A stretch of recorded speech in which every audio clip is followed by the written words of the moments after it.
Programa de hoy vamos a estar hablando de nuevo de la comunión en la mano, si es apropiado o no es apropiado.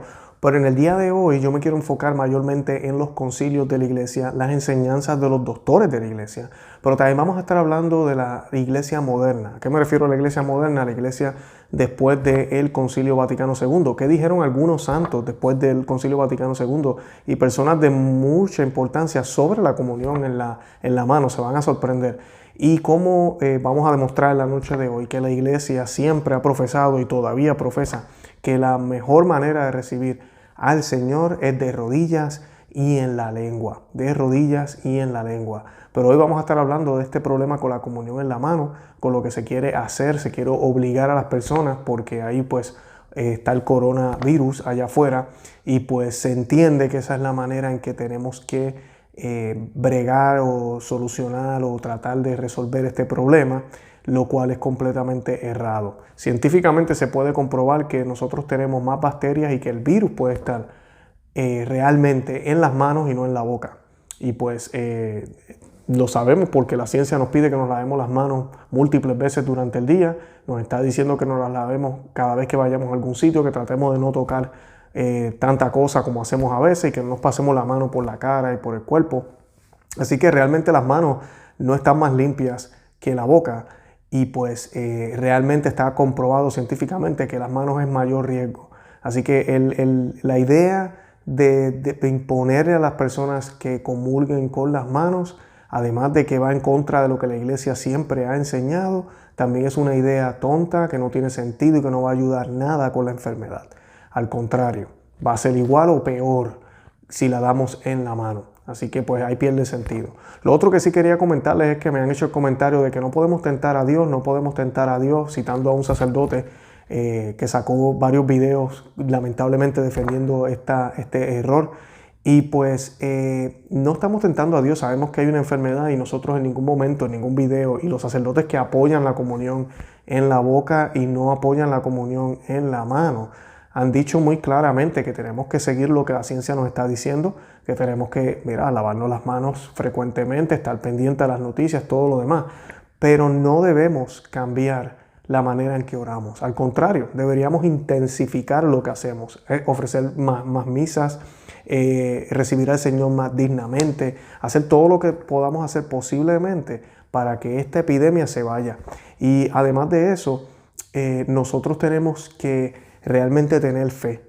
Y la fe la podemos demostrar primero en la manera en que oramos, en la manera en que vivimos nuestra fe en la iglesia, que es donde se supone que sea más fácil. O sea que si vamos a reaccionar de esa manera ya en la iglesia, yo no quiero saber cómo vamos a reaccionar en la calle. Vamos a estar corriendo como locos sin esperanza, ¿verdad? Y pues eso no es lo más adecuado. Así que pues eso es lo que les puedo responder a eso. Lo otro también que me dicen, sacamos algunos videos ya sobre la historia del Papa Gregorio Magno, y cómo él manejó toda esta situación. Y muchas personas a veces escriben y dicen, es que en ese tiempo eran ignorantes, no tenían la evidencia científica que tienen ahora. No eran ignorantes. Ese argumento de que ahorita tenemos el mejor conocimiento y que antes la gente era ignorante, eso no está bien. Ellos tenían los conocimientos que tenían para la época y eran suficientes como para distinguir qué era una enfermedad, cómo se contagiaba, si era un fantasma o no era un fantasma, si alguien se murió, si alguien no se murió. Toda esta falacia de que la gente era tan ignorante que no sabían nada que hacer, eso no es cierto. Ahora, que la ciencia está más avanzada ahora, claro que sí, también es muy cierto. Y que nos podemos proteger más ahora, claro que sí, también es muy cierto. Pero el hecho de decir que esa gente eran ignorantes y que lo que hicieron fue por ignorancia, es prácticamente renegar y criticar a la iglesia. Criticar a la iglesia y decir que la iglesia siempre fue ignorante. Entonces no fue el Espíritu Santo quien guió a estos santos que se atrevieron a darle la comunión a leprosos, que se atrevieron a ir a donde enfermos a ayudarlos, a papas que se atrevieron a pedir más oración, a ofrecer más misa, a salir a las calles en procesión, como esa historia que les compartí en el video, donde iban con la Virgen por todo Roma para que esa enfermedad se fuera, que era una pandemia, era mucho peor que lo que está pasando ahora. Lo que está pasando ahora no es nada comparado con lo que pasó en esa época. Así que tengamos mucho cuidado porque sin darnos cuenta lo que estamos haciendo es ofendiendo al cuerpo de Cristo, a la iglesia, y ofendiendo lo que hicieron grandes santos que con la fe puesta en el Señor lograron hacer grandes cosas, porque sí, lo sobrenatural existe. ¿Acaso hemos perdido la fe? Bueno, hoy yo les voy a estar dando unas herramientas para que podamos tener una idea clara de que realmente fue lo que enseñó la iglesia y que recibir la comunión en la mano es completamente contrario a lo que la iglesia siempre enseña.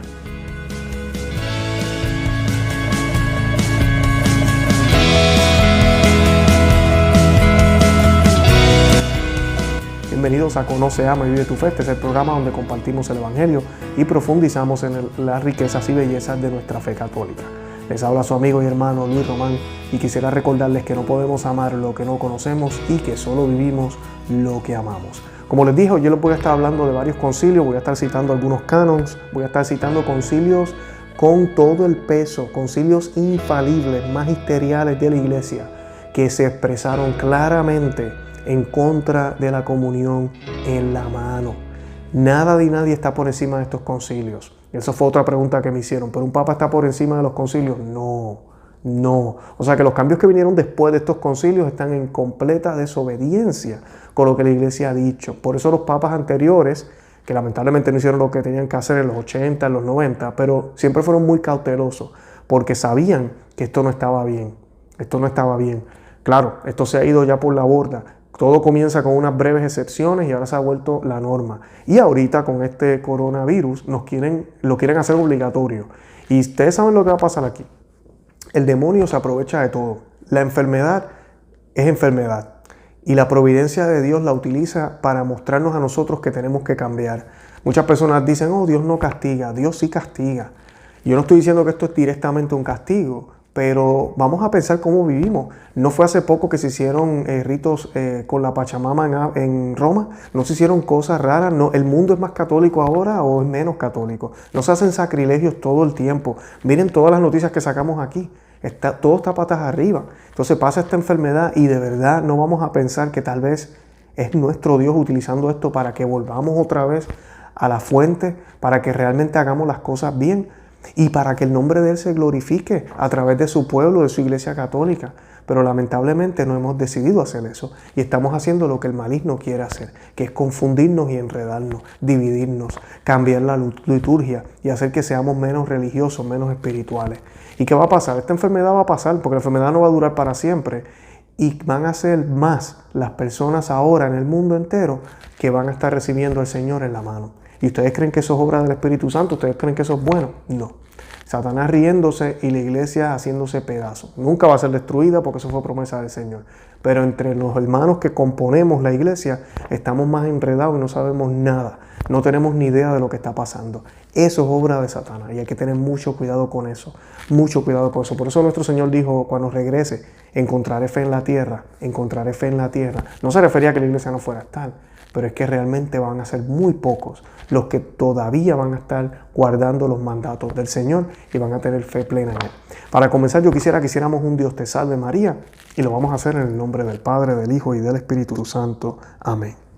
Dios te salve María, llena eres de gracia, el Señor es contigo. Bendita tú eres entre todas las mujeres y bendito es el fruto de tu vientre Jesús. Santa María, Madre de Dios, ruega por nosotros pecadores, ahora y en la hora de nuestra muerte. Amén. En el nombre del Padre, y del Hijo, y del Espíritu Santo. Amén.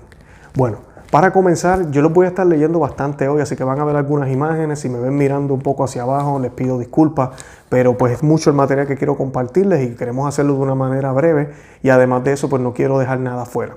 Y lo primero que les quiero explicar es lo que se llama lex orandi y lex crescendi, ¿ok?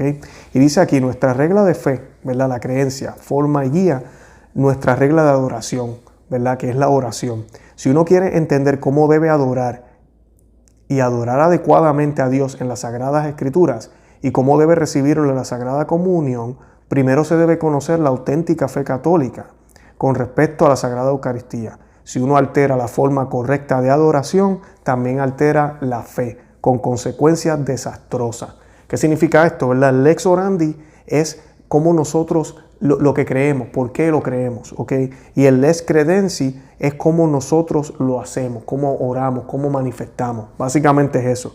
Y si nosotros no tenemos nuestra fe clara, si nosotros no tenemos con claridad qué es lo que estamos haciendo, eso puede tener consecuencias desastrosas.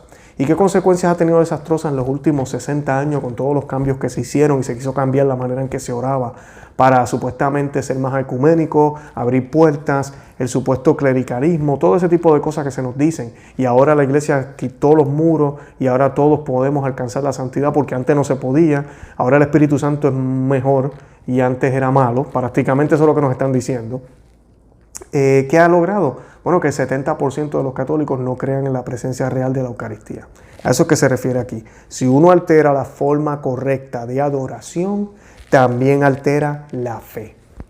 Por eso es que yo les he dicho muchas veces que como uno ora es como uno cree, ¿verdad? Como uno ora es como uno cree. Si uno altera la forma correcta de adoración, también altera la fe. Por eso la Biblia, cuando uno ve las escrituras del Antiguo Testamento, Dios era muy, muy detallista y muy específico en cómo iban a hacer los sacrificios, qué iban a hacer, cuándo los iban a hacer, quién lo iba a hacer. Y la iglesia siempre lo ha hecho de esa manera también, siguiendo la guía del Espíritu Santo. Hasta que 2 o 3 hombres, no Dios, metieron la mano y quisieron cambiar las cosas a su conveniencia. Y el magisterio de la iglesia sobre la comunión en la mano se ha pronunciado varias veces. Y el más reciente es en el Concilio de Trento. Esto es un concilio. Ningún otro concilio se ha pronunciado, ningún concilio, hay varios concilios que voy a mencionar hoy, pero se han pronunciado en contra de la comunión en la boca. Siempre se han pronunciado en contra de la comunión en la mano y siempre piden que se comulgue con la boca. Y miren lo que dice el Concilio de Trento. El Canones sobre el Santísimo Sacramento de la Eucaristía, sección 13, 11 de octubre del 1551. Algo que quería mencionarles antes de seguir, todo lo que voy a estar leyendo hoy, les tengo buenas noticias, ya lo colocamos en nuestro blog, conoceamevivetufe.com. Yo voy a colocar el enlace en este video, todas las notas las tengo ahí, exactamente el documento que les estoy leyendo aquí, lo coloqué en línea, así que ustedes lo pueden tener, lo pueden compartir, se lo pueden enviar a sus sacerdotes para que vean lo que realmente la iglesia siempre ha enseñado. Tengan en cuenta que estos canones son un ejercicio de la autoridad infalible del extraordinario magisterio. Y bien importante eso, los concilios están por encima. Son concilios y son infalibles. No se pueden cambiar de la noche a la mañana, ni puede venir una sola persona a cambiarlo. El canon número 1 dice: la Eucaristía es la presencia verdadera, completa, sustancial y real de Jesucristo, cuerpo, sangre, alma y divinidad. El canon número 3 dice: cada parte de cada especie, por pequeña que sea, contiene toda la presencia real de Jesucristo. Toda la presencia real, hasta las partículas más pequeñas. Yo decía en un video que me corrigieron y me decían: no son migajas, Luis, pero a lo que yo me refiero es a las partículas del pan. Pero esas partículas, ¿verdad? Las migajas, son Cristo ahora. Dejan de ser pan, ¿verdad? Se ven como pan, saben como pan, lucen como pan, todos igualitos como un pan, pero no es pan, es Cristo. Y la iglesia en este santo concilio nos está diciendo que en cada pedacito está completo el Señor. O sea que tenemos que entonces tener cuidado cómo manejamos, ¿verdad? O cómo tratamos a ese pan. Por eso estaba la patena, y digo estaba porque ya no se usa. Por eso no se recibía en la mano, porque se pueden quedar partículas del pan en nuestras manos. Y si realmente creemos que es la presencia real de nuestro Señor Jesucristo, pues mira, deberíamos estar conscientes y saber que eso no lo podemos hacer. El canon número 4, la Sagrada Eucaristía reservada en el tabernáculo es la presencia real de Jesucristo. El canon número 6, la Sagrada Eucaristía debe adorarse con latria, esa adoración especial reservada solo para Dios. O sea que la Eucaristía debe ser tratada como tratamos a Dios. Así de sencillo. Por eso a veces a mí me da gracia cuando la gente me dice que yo amo a Dios un montón y van a la fila y reciben al Señor de cualquier forma, sin importar cómo. Hay un problema. Hay un problema grave, porque entonces realmente creemos que es Dios, porque si dice el concilio que no debemos tratarlo a Él como Dios, dice que debemos tratar la Eucaristía, o sea, como que es Dios, es la atria lo que tenemos que ofrecerle a Él, o sea, que tenemos que tratarlo con toda nuestra mente, con todo nuestro ser, con toda nuestra alma, con todo. O sea que aquí no se vale decir, Él entiende, Él sabe. Él sabe quién soy yo. Él conoce mi corazón. Cuidado, hermano, cuidado, hermana, con ese pensamiento. Nos está diciendo este Santo Concilio que debemos tratarlo como Dios, como que es Dios presente. No es solo una presencia espiritual, dice el canon número 8, sino una presencia real y una presencia sacramental. El canon número 11 dice: la fe sola no es preparación suficiente para recibir la Sagrada Eucaristía. Y eso lo vamos a abundar ahora. Dice, dentro de la enseñanza doctrinal de esta sesión de Trento, leemos lo siguiente: el pastor enseñará eso a los sacerdotes. Solo se le ha dado poder para consagrar y administrar la Sagrada Eucaristía a los sacerdotes. Que la práctica invariable de la Iglesia también ha sido que los fieles reciben el sacramento de la mano del sacerdote y que el sacerdote se comunica, ha sido explicado por el Concilio de Trento. Y el mismo Santo Consejo ha demostrado que esta es la práctica de siempre y que se debe cumplir, estampada como está, con la impresión autorizada de la tradición apostólica y sancionando por el ilustre ejemplo de nuestro propio Señor, quien con sus propias manos consagró, dio a sus discípulos su cuerpo más sagrado. Consultar tanto como sea posible por la dignidad de este tan sagrado sacramento. No solo su administración se confía exclusivamente a la orden sacerdotal, pero la Iglesia también tiene por una ley expresa prohibido a todos los que están consagrados a la religión, a menos que en caso de necesidad toquen los vasos sagrados, la ropa u otro artículo de primera necesidad para la consagración.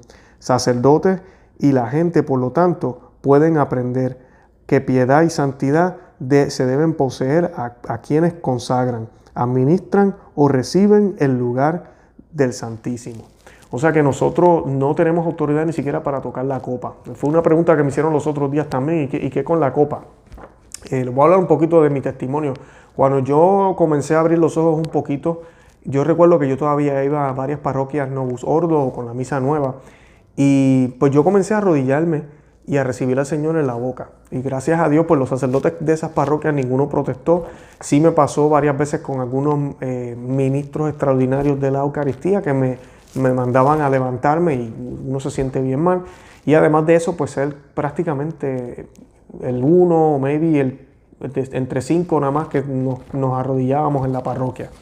Y pues yo recuerdo arrodillarme, recibir el pan en la lengua y luego pararme, ir caminando, arrodillarme y que me dieran el cáliz en la mano y yo tomarle el vino. Yo sabía que había algo mal aquí. Con el tiempo, cuando uno empieza a estudiar, uno se da cuenta que en el caso de la sangre de Cristo, el cáliz, ¿verdad?, es sagrado, ¿verdad? Todo lo que se usa para la liturgia es consagrado, ¿verdad?, para la Eucaristía. O sea que yo no debería tocarlo. Yo comencé entonces a recibir solamente el pan. Dejé de ir a recibir el vino. Y esa es mi exhortación a los que están yendo a parroquias Novus Ordo, donde dan la comunión así, ¿verdad? Lamentablemente, no toquen la copa. No deberían tocarla. En el caso de la misa tradicional, o la misa tridentina, y a la iglesia que yo voy, el sacerdote, usualmente los sacerdotes tienen un tipo de, que no sé si tiene un nombre especial, pero es como el cáliz y la copa, ¿verdad? Todos juntos, donde se colocan las hostias y donde está el vino en un mismo instrumento. Y él puede ir, él va colocando las hostias, las sumerge un poquito en el vino, ¿verdad? El cuerpo de Cristo lo sumerge en la sangre de Cristo y nos los da. O sea que nadie toca tampoco ni el vino ni la hostia. Lo único que hacemos nosotros es arrodillarnos ahí en el reclinatorio, abrir la boca, sacar la lengua lo más posible, y esa es la clave para que el sacerdote coloque la hostia ahí. Y yo les aseguro, les digo a ustedes de todo corazón, yo nunca he sentido los dedos del sacerdote, nunca. Después que uno abra bien la boca y saque la lengua como si le estuviera haciendo burla al sacerdote, el sacerdote lo único que tiene que hacer es prácticamente se acerca bastante y la suelta y te la deja ahí en la lengua. Y se acabó. Mucho más higiénico que la comunión en la mano y reverente como la iglesia siempre nos ha ordenado.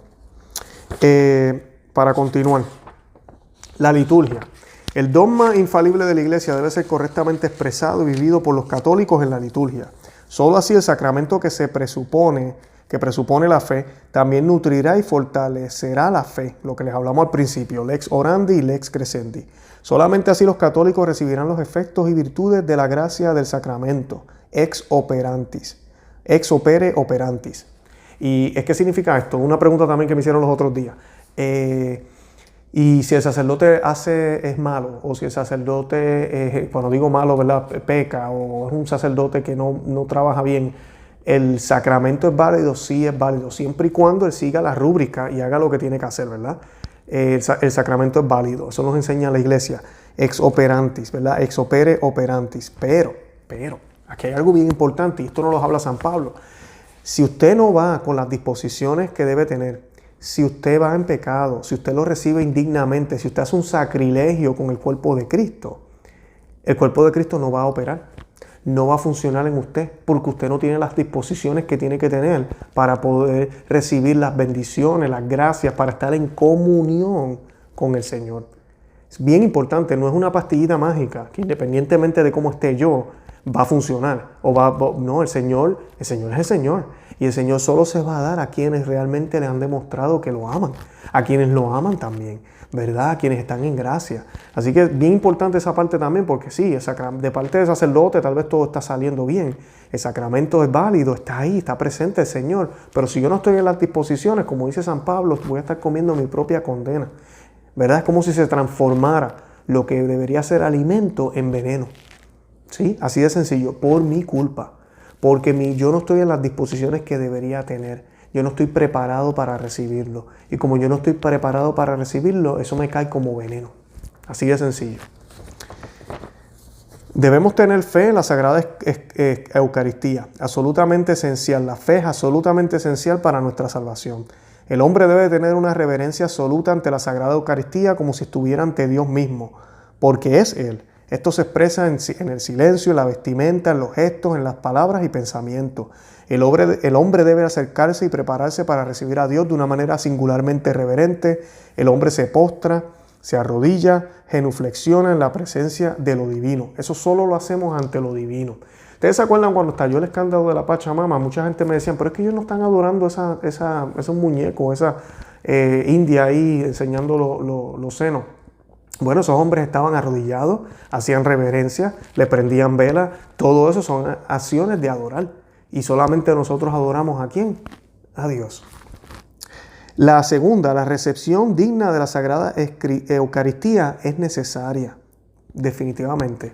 El hombre primero debe adorar a Dios antes de poder recibirlo dignamente. Arrodillarse y recibir en la lengua a nuestro Señor expresan humildad, reverencia, piedad, amor y asombro. Debe adorar y glorificar a Dios en el santo sacrificio de la misa. Todos debemos hacer eso. El hombre debe reconocer el papel único y esencial del sacerdote en el sacrificio de la Santa Misa. Todas nuestras acciones, especialmente las sagradas, deben comenzar y terminar en oración. Debemos prepararnos mucho antes. Acto de fe, debemos tener esperanza, caridad, humildad, odio al pecado. Debemos hacer una acción de gracias apropiada después de la recepción de la Sagrada Comunión, por supuesto. Eso también es importante. Usted no puede, vamos a suponer que lo está haciendo bien, ¿verdad? Usted va en gracia, usted llega allí, se arrodilla, lo recibe en la boca, bueno, todo bien chévere. Y se sienta en su asiento y comienza a hablar con el de al lado, comienza a ver el teléfono. Hay un problema gravísimo. El Señor acaba de entrar en nuestro cuerpo. Acaba de entrar en nuestro cuerpo. Dicen los científicos que nos toma de 10 a 15 minutos en digerir, ¿verdad? En que pase por la cavidad del estómago cualquier alimento. Y la iglesia nos enseña siempre que después de la comunión nosotros debemos tener esos 10, 15 minutos o más, 20 minutos por lo menos, que usualmente pues suceden con las oraciones que se hacen después. Luego de la Santa Misa que se acaba, las personas que son devotas tienden a quedarse un poco de tiempo y así ya hacemos esa reverencia que debemos hacer, porque esto no es cualquier alimento que acabamos de recibir, ¿verdad? Como a veces hacemos, que vamos a cualquier restaurante y usted se jalta de comida y todavía tiene la carne bajándole por la garganta y ya se está comiendo un pastel de chocolate. No, o sea, nuestro Señor nosotros no queremos que se mezcle con nada. Queremos darle esa reverencia interna también. Entonces lo consumimos y esperamos. Esperamos antes de tomar agua, antes de comer cualquier cosa. ¿Y cómo deberíamos esperar? ¿Cuál es la mejor manera de esperar en el Señor? En oración, con los ojos cerrados, reverentes, ¿verdad? Para que el Señor empiece a hacer obra en mí, para que se quede conmigo, ¿verdad? Y para que esté presente. Y yo de esa manera le estoy demostrando que lo amo. Todos estos gestos valen 1.000.000, amiga y amigo que me escucha, valen 1.000.000. Tenemos que ser siempre conscientes de las cosas finales, ¿verdad? Tenemos que tener conciencia de que el cuerpo de nuestro Señor Jesucristo conserva nuestra alma para la vida eterna, ¿ok? Tener claro entendimiento que está prohibido cometer cualquier sacrilegio, no podemos acercarnos sin fe ¿verdad? O pecado mortal no confesados o sin ayunar. Y el ayuno, ¿qué es? Se supone, hoy en día se nos pide 1 hora, pero en el pasado, ¿verdad? Se pedían 3 horas y antes de eso se pedían hasta 12 y 24 horas. Antes de ir a la misa no se podía consumir nada, ni siquiera agua. Ahorita es 1 hora nada más. Estamos guardando esa hora. La misa es a las 8. Mira, ya después de las 7 no deberíamos estar desayunando, no deberíamos estar comiendo nada, porque la misa es a las 8. Yo debo guardar esa hora de ayuno, ¿ok? ¿Para qué? ¿Por qué? No, sí que los organismos se mezclan como quiera, sí, pero es que esto no es cualquier organismo, este es Dios. Yo quiero que mi estómago, mi cuerpo estén listos, estén disponibles para el Señor.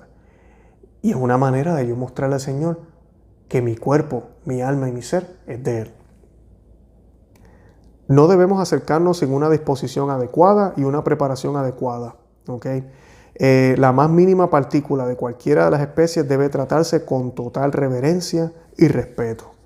Bueno, y ahora les voy a hablar un poco de la ley actual de la iglesia sobre la comunión, que muchas personas se ponen a citarme cartas de los papas o encíclicas o exhortaciones o el documento de la oficina del Vaticano. Todos esos documentos sí, hay que mirarlos, son válidos, tomarlos en cuenta, claro que sí. Pero esos documentos no están por encima del magisterio infalible de la iglesia, que viene de los concilios, ¿ok? Así que tengamos eso siempre en cuenta. Ya yo le mencioné el Concilio de Trento, lo voy a mencionar a otros concilios. Yo sé que hay textos que hablan de que y vamos a hablar de eso ahorita, que cada conferencia episcopal tiene todo el derecho de escoger si le van a dejar a sus feligreses recibirlos en la mano, que si lo hace, pues el sacerdote tiene que darle la comunión en la mano si se la piden a los feligreses. Yo sé de eso, pero eso no va por encima de la enseñanza de la iglesia. La enseñanza de la iglesia sigue vigente y es que la manera ideal, la manera correcta de recibir al Señor es de rodillas y en la boca. Dice, la manera normativa para recibir la Sagrada Comunión en la iglesia hoy es arrodillarse y en la lengua. Esa es la ley actual. Esta práctica apostólica y antigua tradición de la iglesia nunca ha sido alterada o reemplazada por ningún decreto papal o cualquier ley promulgada por ningún consejo ecuménico. Contrariamente a las ideas comunes, el Vaticano II no permitió la comunión en la mano y tampoco el Novus Ordo promulgado por Pablo VI en 1969. Novus Ordo es la misa nueva, ¿ok? El último documento papal para tratar directamente la cuestión de la forma de recepción es la Memoriali Domini de Pablo VI de 1969, donde el Papa defiende la forma tradicional de recibir la Sagrada Comunión. La misa tradicional en latín todavía se rige por las rúbricas establecidas en el misal de 1962 y por tanto la comunión en la mano está prohibida en ella. La recepción debe ser en la lengua y arrodillarse cuando sea físicamente posible. En la presente ley de la iglesia, recibir en la mano solo está permitido de manera de indulto. El obispo local tiene que permitirlo y el obispo local también puede prohibirlo o rechazarlo. Sin embargo, el obispo local no puede prohibir que nadie reciba arrodillado y en la lengua. Este es el derecho de cada bautizado católico. El Vaticano recientemente tuvo que defender esta enseñanza y emitió documentos oficiales informando a los obispos que deben permitir a los católicos recibir de la manera tradicional. Así que esto es importante y aquí es donde yo vengo y digo que están abusando del poder. Aquí es donde los padrecitos por ahí que están defendiendo que tenemos que ser obedientes, la falsa obediencia, están ciegos y no se están dando cuenta. La manera tradicional sigue vigente. Tú no tienes el derecho, señor obispo, tú no tienes el derecho de decirle a tus sacerdotes que obliguen a su feligresía a recibirlos en la mano. No pueden. Ya otra cosa es, no, mira, la iglesia ahora permite que si un feligrés se acerque y dice, lo quiero en la mano, dáselo. Bueno, si así vamos a estar trabajando y así no vamos a cuidar al Señor, ya eso es tu problema, señor obispo. Pero tú no tienes la autoridad de hacer eso. Lo están haciendo, ya lo han hecho. Especialmente en México, eso ya se han impuesto. Pero es un abuso de poder, como nos dijo el obispo Schneider hace poco en uno de los videos que colocamos. Así, desde el punto de vista de la ley litúrgica, los dos están lejos de ser iguales. De hecho, toda la legislación relevante urge y exhorta a todos los católicos a recibir de la manera tradicional, ya que es más reverente. Uno buscará en vano cualquier estímulo de comunión en la mano por parte de la autoridad suprema de la Iglesia. De hecho, la única vez que se menciona en los documentos oficiales es con preocupación. O sea que no hay un solo documento, y eso es cierto, no hay un solo documento, ni tampoco hay santos ni doctores de la Iglesia tratando de exhortarnos a nosotros a recibir al Señor en la mano, porque de esa manera puedo abrazarte, Señor, porque puedo crear un trono con mis manos y de esa forma llevarte a mi boca, y así tú y yo tenemos una relación de hijo y padre. No, al contrario, hay múltiples de documentos exhortándonos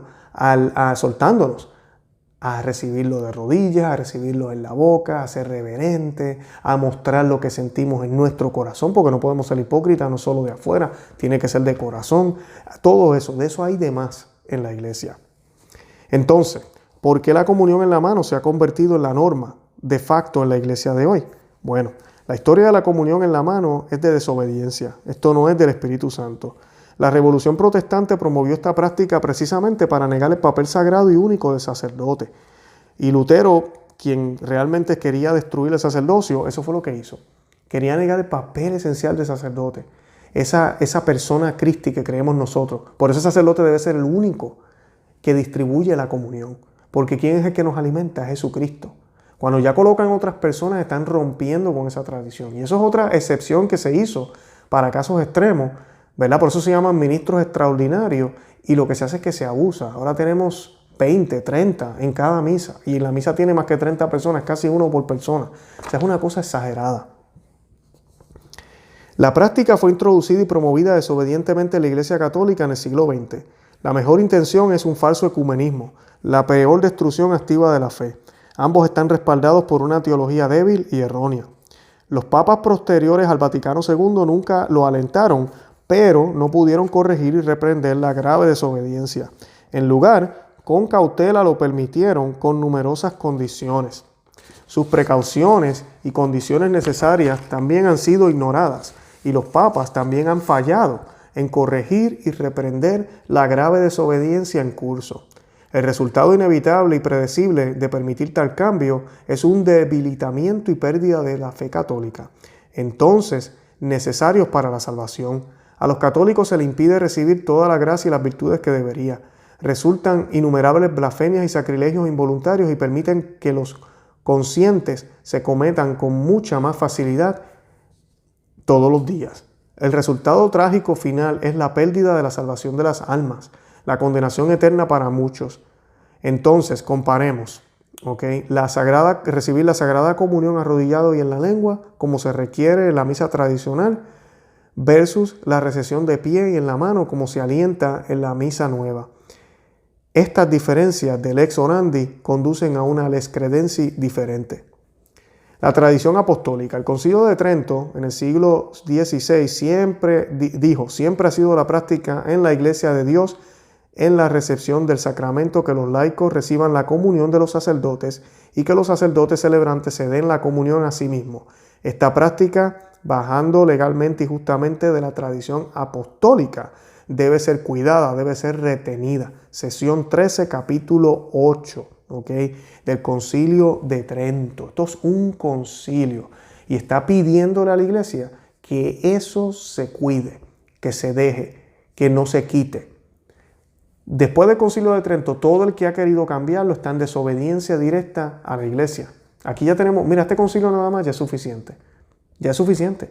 Y nos dice ellos, en un santo concilio, nos dice que esto es apostólico, viene de los apóstoles. Así que, ¿quiénes somos tú y yo para decir que estos tiempos son mejores o que tenemos la fe más agrandada o que el Espíritu Santo ahora toma en cuenta a los científicos, o que el Espíritu Santo se equivocó en el pasado y ahora sí está bien? Y entonces ahora vamos a permitir la comunión en la mano, ¿verdad? ¿Qué sentido tiene? No que Dios es el mismo ayer, hoy y siempre. Entonces nos estamos contradiciendo. Entonces estamos diciendo que la iglesia estaba mal. Entonces Lutero tenía razón. Entonces los protestantes tenían razón. Eso es lo que vamos a estar diciendo. El Papa San Leo el Grande dijo: uno recibe en la boca lo que cree por fe. Sermón 91, comentando sobre Juan 6. En Juan 6, el capítulo 6 es el evangelio de la Eucaristía. Y así nos dice él, Papa San Leo. Estos son papas santos. Papa San Gregorio Magno, en sus diálogos relata cómo el Papa San Agapito realizó un milagro durante la misa después de haber colocado el cuerpo del Señor en la boca de alguien. Que está diciendo en la boca de alguien. Y estamos hablando de los primeros siglos. O sea que ya la comunión en la boca siempre fue la norma. El Papa San Sixto, año 115 a 125, vamos a pensar, 115 a 125. Jesucristo murió en el año 33, o sea que estamos hablando de menos de 100 años. Menos de 100 años después de la muerte de Cristo, dijo, está prohibido que los fieles toquen los vasos sagrados o reciban en la mano. Escuchen eso, un Papa santo. El Papa San Eutian, año 275, también prohibió explícitamente la práctica de la recepción en la mano. San Agustín dijo que nadie coma la carne de nuestro Señor sin antes adorarla. ¿Y cómo se adora? Colocándonos de rodillas.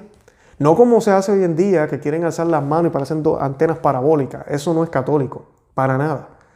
La manera de orar y de alabar al Señor es de humildad.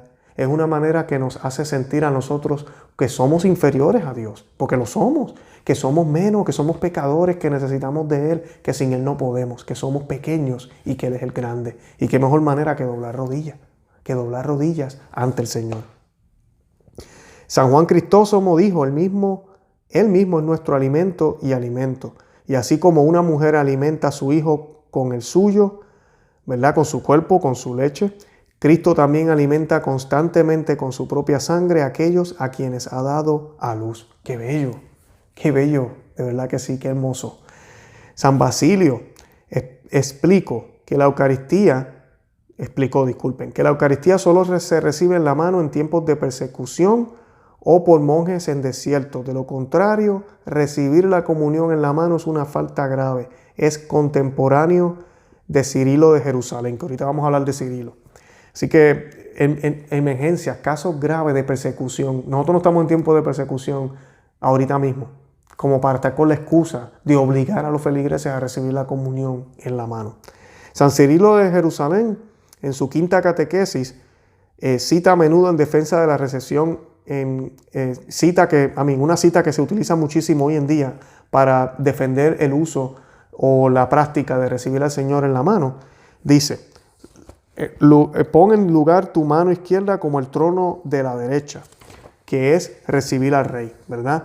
Pero esta cita, ¿verdad? Para que sepan, la autenticidad está bien en duda de que haya sido él quien dijo esta cita. Y esto lo pueden ver en el Observatorio Romano, 14 de junio de 1973. Dicen que el patriarca nestoriano Juan, ¿verdad? Dijo que San Epifanio, San Jerónimo y San Agustín nos cuentan que el sucesor de Cirilo de Jerusalén fue un hereje. Los académicos discuten la autenticidad de la cita anterior y la mayoría cree que el hereje, que es el hereje de Juan y no de San Cirilo. O sea, que ellos creen que fue el hereje que se sustituyó a San Cirilo, quien dijo eso. El texto continúa diciendo, la parte que nos citan siempre los modernistas es, mira, San Cirilo dijo que hagas un trono con la mano izquierda y la derecha y todo eso, ¿verdad? Y nos tratan de decir que como si la iglesia antigua eso era lo que hacía y ahora estamos más fieles todavía porque hemos virado para atrás, lo cual contradice, y eso vamos a hablar ahorita. Pero el texto continúa, esa no es solo la parte que supuestamente San Cirilo dijo. Dice, santifica tus ojos con el contacto con el cuerpo santo, cuando tus labios aún estén húmedos. Toca tus manos con tus labios y luego pasa tu mano sobre tus ojos, tu frente y tus ojos, otros sentidos, para santificarlos. Esto ciertamente no suena como cualquier práctica tradicional católica de cualquier parte de la ortodoxia. Esto huele a herejía. Y así mismo es. Así que cuando leemos el comentario completo nos podemos dar cuenta que realmente las teorías de que posiblemente esto no lo dijo San Cirilo, mira, es muy cierta. Ahora, algo que yo mencioné en otro de los videos, vi que los otros días en Church Militant también lo mencionaron, cuando se habla de la comunión en la mano, y esto también el obispo Schneider lo comparte, nosotros compartimos el texto en otro de los videos que hicimos sobre este tema, había una práctica en algunas regiones en esa época, en los primeros siglos, que tomaron la práctica de colocar como un tipo de pañuelo en la mano de las personas que iban a comulgar, y ahí tenían el cuerpo de Cristo, y la persona lo que hacía era que colocaba el paño así en las manos, y entonces la persona se bajaba y con la boca recibía al Señor y se quedaba ahí hasta que lo tenía completamente en la boca, para evitar que cayeran, ¿verdad?, pedacitos del Señor en el piso. Eso era lo que se hacía. Y esa parte no nos la dicen. Siempre se nos habla como si fuera mano pelá, como decimos los boricuas. Y no era mano pelá en esa época. Y si lo hubiese sido contrario. Como quiera, vamos a suponer que fue a mano pelá. La iglesia se encargó siglos después de declarar concilios, sínodos, documentos magisteriales prohibiendo esta práctica por el miedo a los sacrilegios y a la falta de respeto al Señor. O sea que no tiene lógica nosotros virar una práctica que ya fue eliminada por la misma iglesia. Si la misma iglesia no se puede contradecir. O sea que estos que han ido para atrás, ¿están en qué? ¿Están en qué? Ojalá los pudiera escuchar a todos ustedes. ¿Están en qué? Están en desobediencia. Así de sencillo. En desobediencia con la iglesia. El sínodo de Saragossa dijo, se decidió castigar, y esto es en el año 380, o sea, cuarto siglo. Ahí se decidió castigar con excomunión a cualquiera que se atreviera a continuar la práctica de la Santa Comunión en la mano. Esto fue confirmado también por el Sínodo de Toledo. La Iglesia Católica, después de la paz de Constantino, ¿verdad?, la Iglesia aprobó normas que prohíben la Sagrada Comunión en la mano. No fue hasta que se terminaron las persecuciones que evidentemente se comenzaron a producir estos abusos. El Sínodo de Rouen en Francia, en el año 650, dijo: no pongas la Eucaristía en manos de ningún laico, sino solo en la boca. Condenó la comunión en la mano para detener el abuso generalizado y para salvaguardar contra el sacrilegio. Concilio de Constantinopla, en el año 692, prohibió a los fieles dar la comunión a ellos mismos y decretaron una censura contra aquellos que lo harían en presencia de un obispo, sacerdote o diácono.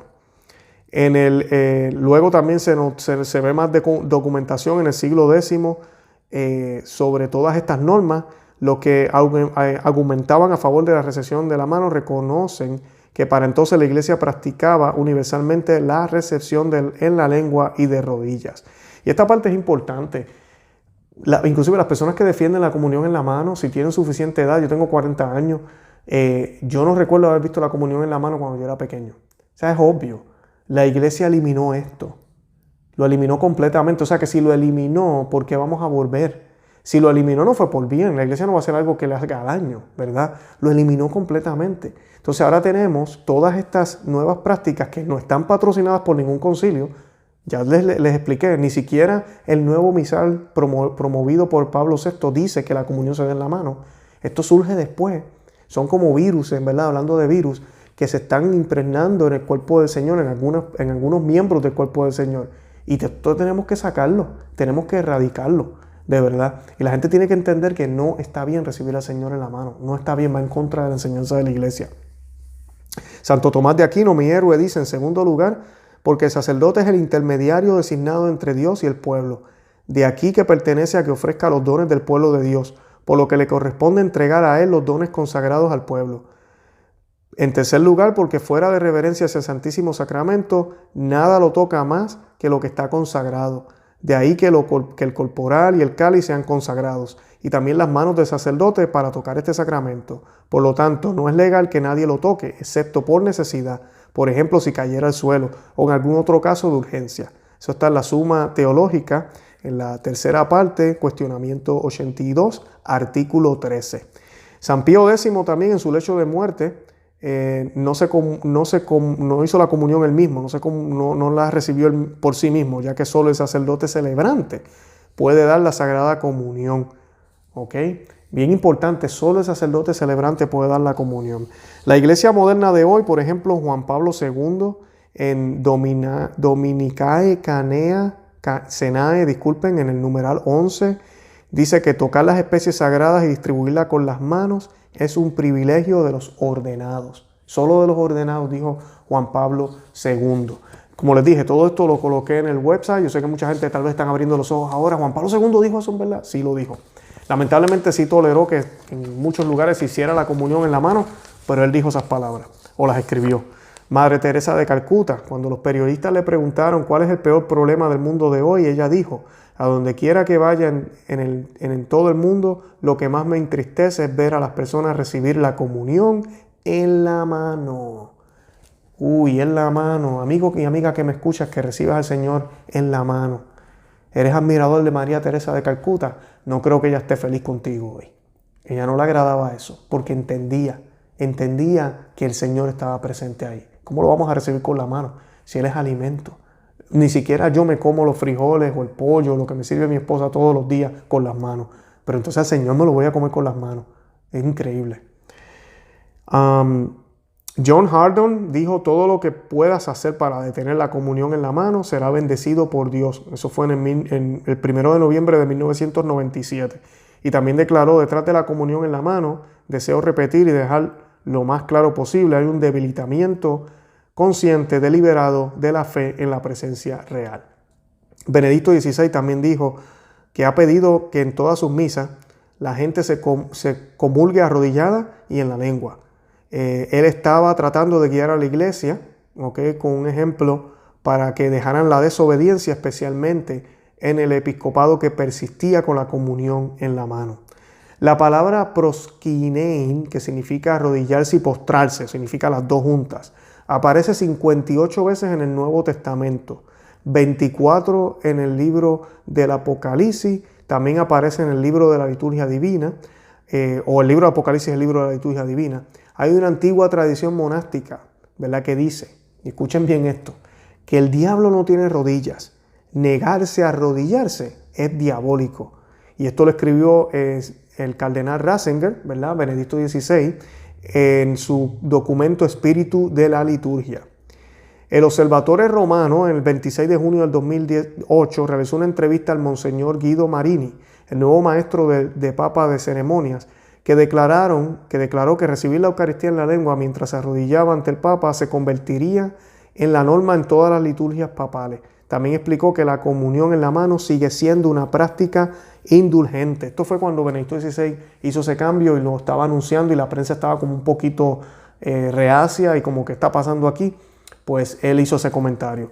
El cardenal Albert dijo también: la iglesia debería prohibir la recepción de la Sagrada Comunión en la mano. El arzobispo Schneider, que lo hemos citado aquí muchísimas veces, aboga por un retorno a la práctica tradicional y antigua de la iglesia con la debida recepción de la comunión.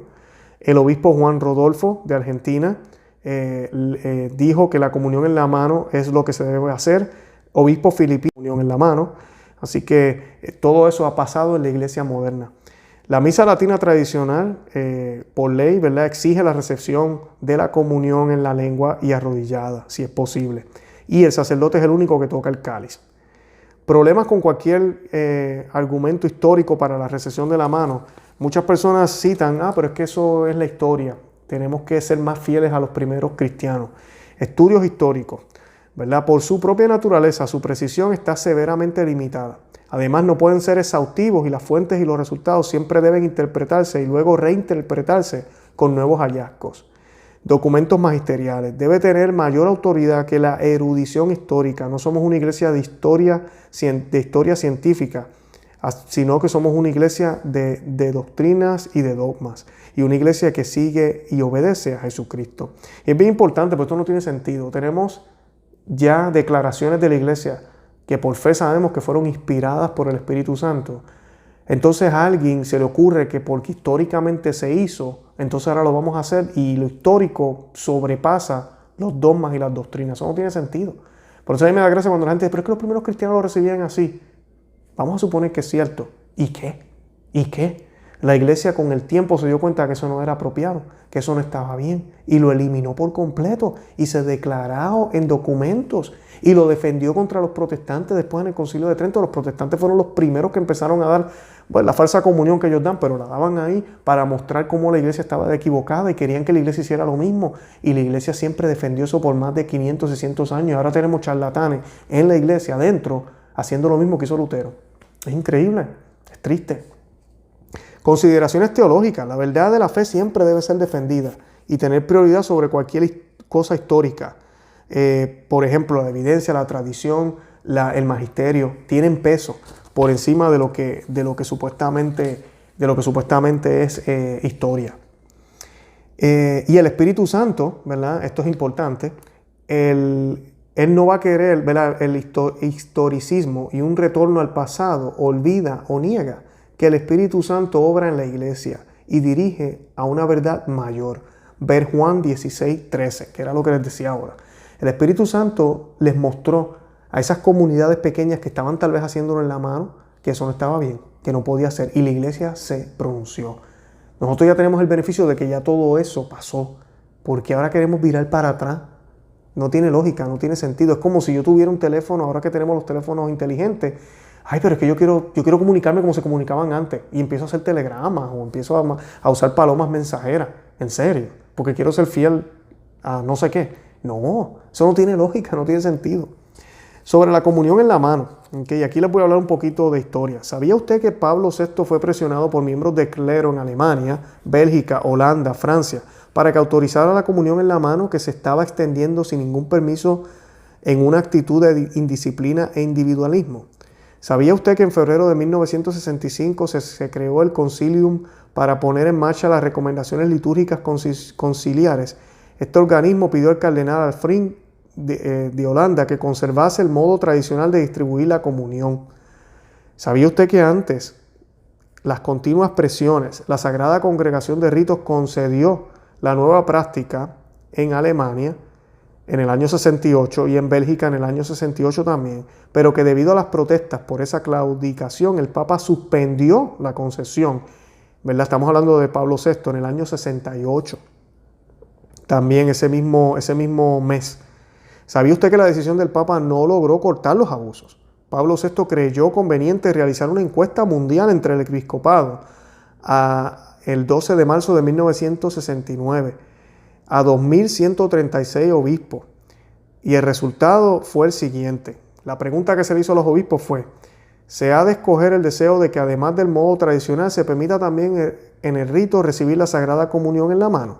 Contestaron con un no 1.233 obispos, con un sí 567, según 315 y votos inválidos 21.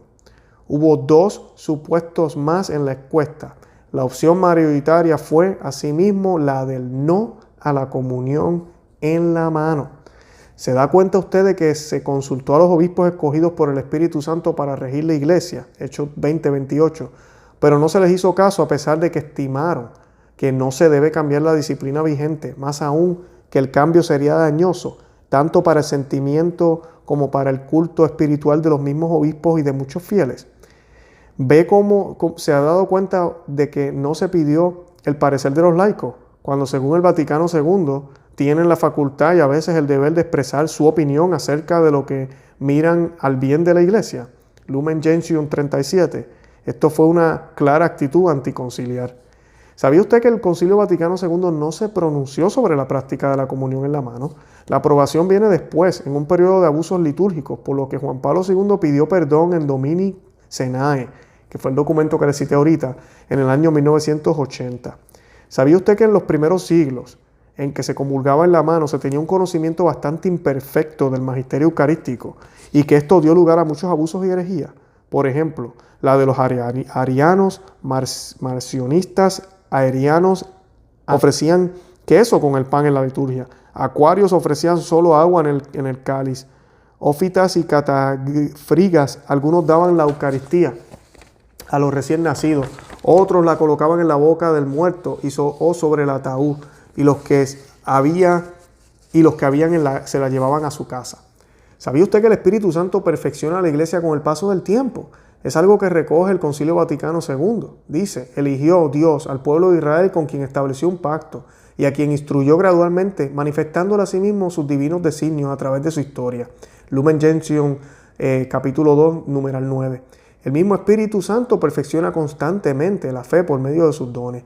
La comunión en la mano prendió sobre todo lejos de Roma, pero se imponía al hacerlo en la boca a medida que se profundizaba en la comprensión del misterio y crecía el sentido de indignidad y respeto. Imitando las normas de la antigua alianza, San Sixto prohíbe que los laicos toquen los vasos sagrados y San Gregorio Niceno que toquen el altar. pero si comulgaban en la mano, caían en la incongruencia de dar más importancia al continente que al contenido. San Juan Crisóstomo advierte que el serafín que purifica los labios de Isaías con un carbón encendido tomado del altar lo hace mediante unas tenazas, mientras que los fieles reciben al Santísimo en la mano, y advierte, la Eucaristía, es mucho más grande que la tocada por el serafín. Es otra incongruencia. Nosotros no somos más puros que los serafines. Y cuando San Cirilo explica que el comulgar se sitúe la mano izquierda como trono de la derecha, añade, cuida que ni siquiera un fragmento se pierda, y si perdiese una misma cantidad, considerarla como troncada en tus propios miembros. San Cirilo presiente los peligros de la Eucaristía en manos de los fieles. Son textos que demuestran cómo se va gestando en las primeras comunidades el abandono de la comunión en la mano. Y si la Iglesia, guiada por el Espíritu Santo, había desechado esta práctica hace tantos siglos, ¿por qué se volvió a permitir en contra de la inmensa mayoría del episcopado? Sin duda que los responsables han contristado al Espíritu Santo. ¿Sabía usted que no existen fundamentos bíblicos para justificar el rito de la comunión en la mano, sino más bien para degenerarlo? Dios revela el contenido litúrgico en el Antiguo Testamento de que Cristo no viene a abolir ni una sola tilde de la ley. El Antiguo Testamento es como un cliché que ha de revelarse en la era cristiana. El rito de no tocar las cosas sagradas está muy evidenciado en el Antiguo Testamento. En Números 4:15, segunda de Samuel 6:1 al 9, se hace realidad en el Nuevo Testamento cuando Cristo dice a la Magdalena, el no tocar las cosas sagradas, cuando él le dice a la Magdalena en Juan 20:17, no me tangere, no me toques. Y se revalida cuando la Iglesia, llegada a la madurez suficiente en la comprensión del misterio eucarístico, prohíbe la comunión en la mano. Entonces se cumple también el Salmo 81, abre tu boca y yo la llenaré, en un pasaje en el que Dios promete alimentar a sus fieles con flor de harina y miel de la roca. Es la correcta interpretación de los textos sagrados en el tema, por cuanto la Iglesia prohibió esta práctica durante siglos. Así que ahí lo tienen, ahí tienen bastante evidencia, yo creo que pueden compartir con sus amigos, con sus familiares. Sé que el programa ha sido un poquito largo hoy, pero quería sacar todo este material a la luz, porque de verdad que no está allá afuera, en muy pocos lugares, y muchos de ustedes me han escrito preguntándome por material para poder defender la comunión en la boca. Y pues es lo que la Iglesia siempre enseñó. Cualquiera que le diga lo contrario está desobedeciendo a la Iglesia. Si usted está en un lugar donde solo se está ofreciendo en la mano, primero yo saldría corriendo de ahí, buscaría un lugar donde no se haga así. Y si lo encuentra bien, pero si no lo encuentra, no existe, no lo hay, usted tiene que hacer comunión espiritual hasta que toda esta crisis pase. Comunión espiritual, eso es lo que nos dice el obispo Schneider, lo que tenemos que hacer. No nos queda de otra, porque recibirlo en la mano es indignante, es una falta de respeto para nuestro Señor. Y hable con los sacerdotes. Sí les voy a dejar un enlace donde se puede encontrar lugares donde dan la misa tridentina en el mundo entero. Creo que lo he compartido a varios de ustedes para que usted busque en su país y mire dónde la hacen. Estos son lugares que están en comunión con Roma. Y pues también pueden buscar la fraternidad de San Pedro, la de San Pío X, ¿verdad? Todos estos tipos, el Instituto de Cristo Rey. Hay diferentes nombres de diferentes instituciones que también defienden la sana doctrina y están en comunión con Roma para que vaya a lugares donde se reciba en la lengua de rodillas como Dios manda, como debe ser. Yo espero que les haya servido de algo, de verdad que los amo en el amor de Cristo. Los invito a que visiten nuestro blog conoceamevidetufe.com, que se suscriban aquí al canal, que le den me gusta, que compartan el video, que le dejen saber a otros y que oremos por esta crisis, esta plaga que hay del coronavirus. Oremos también por el Papa, oremos por la Iglesia. Les he dicho en casi todos los videos, hagan el rosario todos los días. Si usted no está haciendo el rosario todos los días, usted no está peleando la batalla. Haga el rosario todos los días, lo que la Virgen nos pidió. Y es nuestra obligación. Nosotros no podemos celebrar misa, no podemos hacer muchas cosas que hacen los sacerdotes, pero como laicos podemos hacer nuestra parte con el Santo Rosario y la Santísima Virgen está ahí rogando con nosotros. Así que pidamos su intercesión y su fuerza para que podamos estar cerca del Señor y podamos manifestar su palabra y su fe. Bueno, de verdad que una vez más los amo en el amor de Cristo y Santa María, ora pro nobis.